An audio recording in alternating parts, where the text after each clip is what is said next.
જય શ્રી કૃષ્ણ, જય માતાજી, હર હર મહાદેવ। આપને અમારી ચેનલ સારી લાગી હોય તો લાઈક કરો, શેર કરો, કમેન્ટ કરો અને સબસ્ક્રાઈબ કરવાનું ભૂલતા નહીં, તો અચૂક સબસ્ક્રાઈબ કરો। હર હર મહાદેવ। જય શ્રી કૃષ્ણ, જય માતાજી, હર હર મહાદેવ। આજે આપણે માઘ માસ સ્નાનના 19મા અધ્યાયનો પાઠ શ્રવણ કરશું ને કથા વાર્તા સાંભળશું। તો માઘ માસનો 19મો અધ્યાય। હર હર મહાદેવ। તે પાંચેય કન્યાઓ આ રીતે વિલાપ કરતી લાંબા સમય સુધી પ્રતીક્ષા કરીને પોતાના ઘરે પાછી ફરી। જ્યારે ઘરે આવી તો માતાઓએ કહ્યું કે આટલો વિલંબ તમે કેમ કર્યો? ત્યારે કન્યાઓએ કહ્યું કે અમે કિન્નરીઓ સાથે ક્રીડા કરતી સરોવર પર હતી અને કહેવા લાગી કે આજે અમે થાકી ગયા છીએ અને જઈને સૂઈ ગઈ। વસિષ્ઠીએ કહ્યું કે આ રીતે આશયને છુપાવીને તે વિરહની મારી પડી રહી। તેઓએ ઘરમાં આવી કોઈ પ્રકારની પ્રવૃત્તિ કરી નહીં। તેમની રાત્રિ એક યુગ સમાન વીતી। સૂર્યનારાયણ ઉદય થતાં જ તેઓ પોતાને જીવિત માનીને માતાઓની આજ્ઞા લઈને ગૌરી પૂજન કરીને તે કન્યાઓ ત્યાં જવા લાગી। તે જ સમયે તે ઋષિપુત્ર પણ સ્નાન કરવા માટે અછોડ સરોવર પર આવ્યા। તેના આવવાથી કન્યાઓએ પણ વાહ વાહ કર્યું। જેને કમલિની પ્રાતઃકાળ સૂર્યોદયને જોઈને કહે છે, તેમને જોઈને તેના નેત્રો ખુલી ગયા અને તે બ્રહ્મચારીની પાસે ગઈ। એકબીજાનો હાથ પકડીને ચારે તરફથી તેને ઘેરી લીધો અને કહેવા લાગી કે મૂર્ખ, તે દિવસે તું ભાગી ગયો હતો, આજે નહીં ભાગી શકે। અમે તને ઘેરી લીધો છે। આવા વચનો સાંભળી બાવપાસમાં જકરાયેલ બ્રાહ્મણે હસીને કહ્યું, તમે જે કંઈ કર્યું તે ઠીક છે, પરંતુ હું તો હજુ વિદ્યાભ્યાસી અને બ્રહ્મચારી છું। ગુરુકુળમાં મારો વિદ્યાભ્યાસ પૂરો નથી થયો।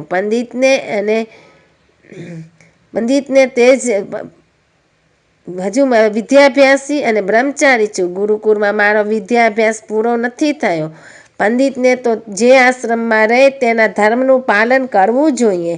આ આશ્રમમાં હું વિવાહ કરવા ધર્મ નથી સમજતો।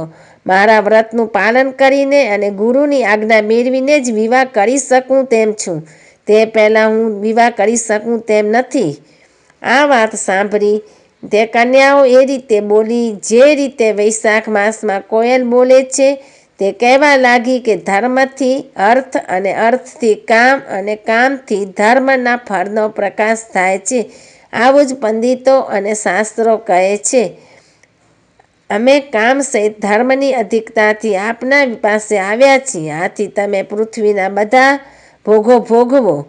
તે બ્રહ્માએ કહ્યું કે તમારું કહેવું સત્ય છે, પરંતુ હું મારા વ્રતને સમાપ્ત કરીને જ વિવાહ કરી શકું છું, એ પહેલાં નહીં કરી શકું। ત્યારે તે કન્યાઓ કહેવા લાગી કે તમે મૂર્ખ છો।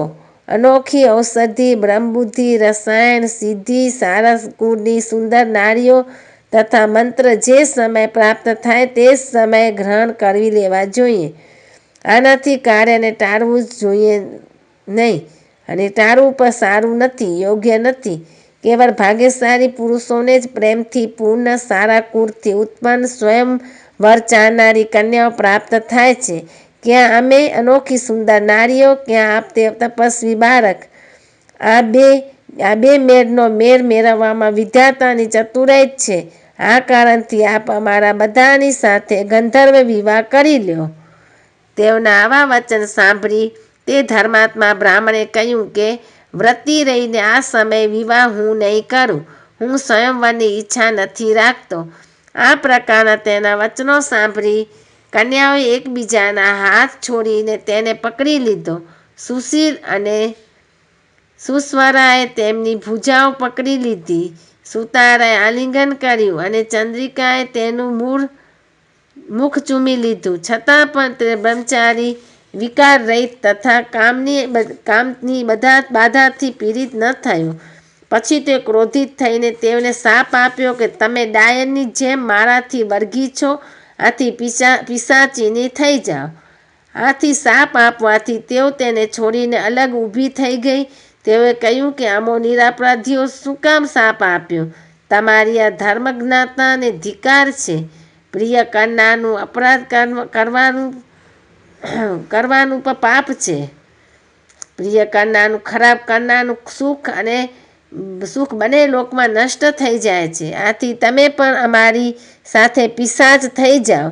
ત્યારે તે પરસ્પરના ક્રોધથી તે સરોવર પર પિશાચની થઈ ગયા અને ખાસ પિશાચની કઠણ શબ્દોમાં ચીલાતા પોતાના કર્મોને ભોગવવા લાગ્યા. વશિષ્ઠજી કહેવા લાગ્યા કે હે રાજન, આ રીતે તે પિશાચ સરોવરની આજુબાજુ ફરતા રહ્યા. ઘણા સમય પછી મુનિઓ આ શ્રેષ્ઠ લોમસ ઋષિ પૌષ શુક્લ ચતુર્દશી અછોડ સરોવર પર સ્નાન કરવા માટે આવ્યા હતા.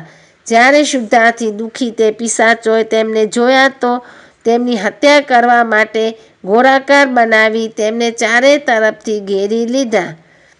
વેદનિધિ બ્રાહ્મણ પણ ત્યાં આવી ગયા અને તેઓએ લોમસ ઋષિને સાષ્ટાંગ પ્રણામ કર્યા.